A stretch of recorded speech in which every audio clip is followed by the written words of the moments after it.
Well, there's certainly been a lot of talk recently about Tesla's Cybercab and how it's going to be able to be manufactured for somewhere between $15,000 and $20,000, and therefore Tesla could sell it to us consumers for a huge profit. But I predict that Tesla will never sell these vehicles to anyone, and there's a very simple reason. Let's take a look. Hey y'all, it's Dr. Know-It-All. I was super happy to see the response to the last video I did, you can check it out up here, about how Elon Musk and XAI, and apparently Tesla as well, as I predicted, were able to break through the 25 to 30,000 GPU limit in large-scale data clusters by using nothing but Ethernet. And I, for one, was curious exactly how they did it, but as it turns out today, I saw some patents that Tesla had published, and those patents detail the elegant solution that Tesla has come up with to solve this problem. Stay tuned because I will be doing a video on that very soon. So on to the Cybercab. The first thing to know about the Cybercab is that apparently it has over 50% fewer parts than a Tesla Model Y or Tesla Model 3. This is just remarkable. This is stuff that Tesla has reported themselves. If you look at the Cybercab, and Scott and I were fortunate enough to get a ride in one at the We Robot event, I'll put some of that video over my talking here so you can see the vehicle. But from our brief experience with the vehicle, it was very obvious that it was built to be much simpler to construct than any of the current vehicles that Tesla makes, and quite frankly, any other vehicle that's out there. The fact that it only has 2 seats, no steering wheel, no brake pedal, no accelerator, a hatchback, and a very simplified design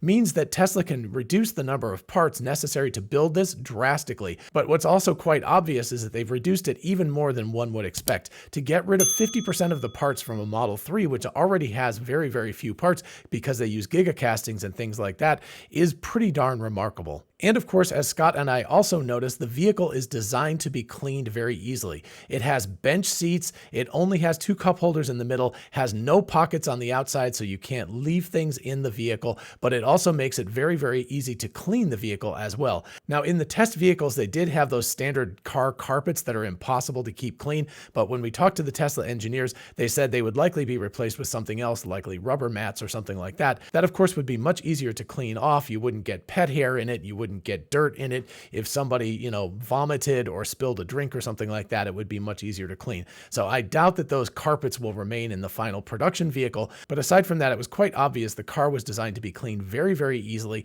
and likely automatically as well. Some simple vacuum cleaning machines and a couple of picking robot arms and things like that. You could clean the car very easily and probably fully automatically if specialized tools are built, which Tesla definitely would do, of course, if they are going to manage the fleet themselves, which again, I'm predicting they're going to. And of course, as the Tesla engineers at the We Robot event told us, the current vehicle is wrapped. It's over carbon fiber right now, but the sort of goldish color that we saw at the We Robot event and the ones that are currently in displays around the country and around the globe, those are actually wrapped with a kind of golden vinyl wrap. Now, the final version definitely will not have carbon fiber underneath. We were told by the engineers that that was very much the case, but they might choose to continue to wrap it as opposed to having exposed aluminum or exposed steel or something of that kind. If they do choose to wrap it, as Lars from Best in Tesla said, that would make it very easy for Tesla to deal with something like someone scratching it or somebody spray painting it or something like that. They could just pull off the wrap and put on a new wrap for that section of the vehicle that got damaged,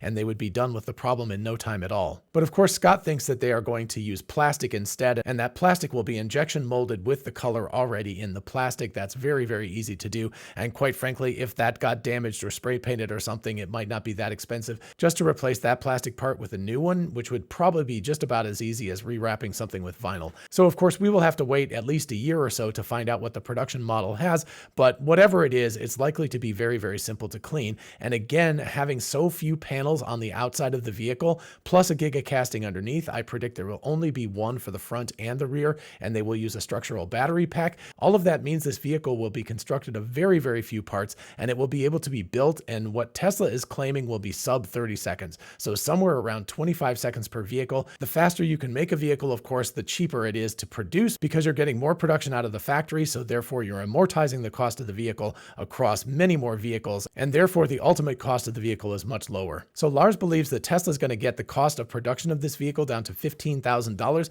Might be a little bit optimistic, maybe it'll be more like $20,000, but anyway, if you sold the car at between $25,000 and $30,000, you would make a handsome profit either way. So why do I say that Tesla is not going to sell these vehicles when they could make quite a bit of money doing that, right? They can make somewhere between $15,000 per vehicle and $5,000. No matter what, a $5,000 profit on a sub $30,000 car is a pretty good look. But I don't believe that Tesla will ever sell this vehicle to consumers for one simple reason, and that is intellectual property theft. We of course know that people like Sandy Munro make a living on tearing apart other people's vehicles and then selling that information to other car companies or any other third party. And of course, he's not the only one. Toyota famously tore apart a Tesla Model Y and claimed it was a work of art. They looked through it and said, wow, how did they do this? This is amazing, right? And then of course, many other car companies, especially those in China, have really looked over Tesla's vehicles and they've determined how they've made them, and they've copied as much as they can of the product to put in their own to be competitive in the way that they're building these vehicles. China in particular is really, really good at this, and that's why many of their vehicles are extremely cost competitive and feature competitive with Tesla's. So here's the question that Tesla would have to answer. Let's say they can build the car for $20,000 and they can sell it for $30,000, and they can sell a gazillion of these things for that sort of price. Well, that's $10,000 profit per vehicle. That sounds great until you realize that if you just kept this thing as a fleet yourself and you ran it for a year, you would probably make double that. And then every year after that, you could make $40,000, $50,000, $60,000 of clean profit every year on that same vehicle for say 4 or 5 years until it just finally gave out because it drove too many miles. So as opposed to something like $10,000 profit, you could make hundreds of thousands of dollars, perhaps even $1 million per vehicle by keeping it in your fleet. And then of course, by keeping it in the fleet, you're keeping it out of the hands of people who will tear down the vehicle, examine it closely, pretty much bolt by bolt, things like that, or gigacasting by gigacasting, and figure out exactly how it was manufactured. And of course, with clever engineers, you can reverse engineer the factory itself and the way that the vehicle is made. And then of course, these companies can compete directly with Tesla on the same vehicle. Basically, they can manufacture the same vehicle and sell it for about the same price as Tesla, which takes away a large advantage that Tesla has. One of the biggest things that Elon Musk always talks about is how the factory is actually the advantage, the real advantage that Tesla has, the machine that makes the machine. And the problem with selling the Cybercab is that that is going to, give insight into the factory. To people who are able to understand it, it will show off how the factory works and how Tesla is manufacturing these things. And that takes away a huge competitive advantage that Tesla has. So not only does Tesla not make nearly as much money by selling the car, they only make a one-time, say $10,000 profit on the vehicle, not that much money compared to hundreds of thousands of dollars, but also they're giving away their intellectual property, their IP, and allowing other people to copy it. And between those two things, I really don't see why Tesla would sell the vehicles to the public. Why do they want to give up the much larger profit that they could have? And why would they allow others to get hold of these Cybercabs and see exactly how they're made? That seems like a lose-lose situation for Tesla, and therefore I really don't believe that they will ever sell the Cybercab to the public. Instead, they'll just manage the fleet themselves with the app that they've already shown off,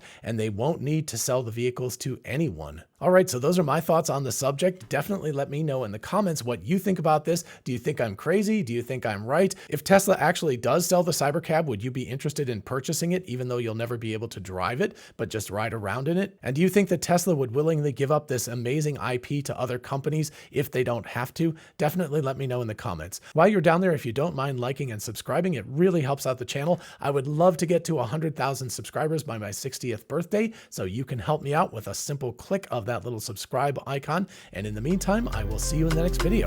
Bye-bye.